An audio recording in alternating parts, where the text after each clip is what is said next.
దేశ ఆర్థిక వ్యవస్థ అభివృద్ధిలో కీలక పాత్ర పోషిస్తున్నారు ట్రక్ డ్రైవర్లు. అందుకే వారి ప్రయాణం కంఫర్టబుల్ గా ఉండటం ముఖ్యం.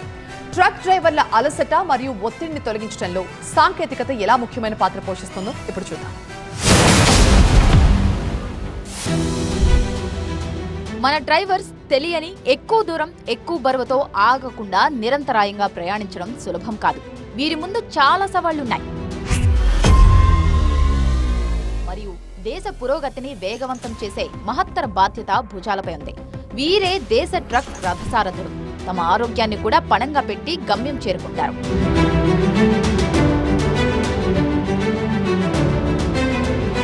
ట్రక్ డ్రైవర్స్ బాధ్యతలతో కూడిన ఈ ప్రయాణమే అయినా తరచుగా వారిలో అలసట వస్తుంటుంది. సేవ్ లైఫ్ ఫౌండేషన్ నివేదిక ప్రకారం ఒక డ్రైవర్ ప్రతిరోజు సుమారు 12 గంటల పాటు డ్రైవ్ చేస్తారు మరియు 400 కిలోమీటర్ల కంటే ఎక్కువ దూరం ప్రయాణిస్తారు. ఇది ట్రక్ డ్రైవర్ల మానసిక. ఏ రాజు, ఎవరా అమ్మాయి? ఇది మ్యారేజ్ ఇన్విటేషన్ కాదు, నేను కొత్త బిజినెస్ స్టార్ట్ చేస్తున్నాను. కానీ ఎలా? బాస్ వాలా be the boss.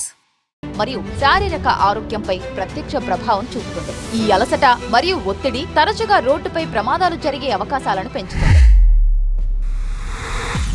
Save life foundation survey ప్రకారం దేశంలోని 49% ట్రక్ డ్రైవర్లు అలసిపోయినట్లు లేదా నిద్రపోతున్నట్లు అనిపించినప్పటికీ వారు సుదీర్ఘ మార్గాల్లో డ్రైవింగ్ కొనసాగిస్తున్నారు.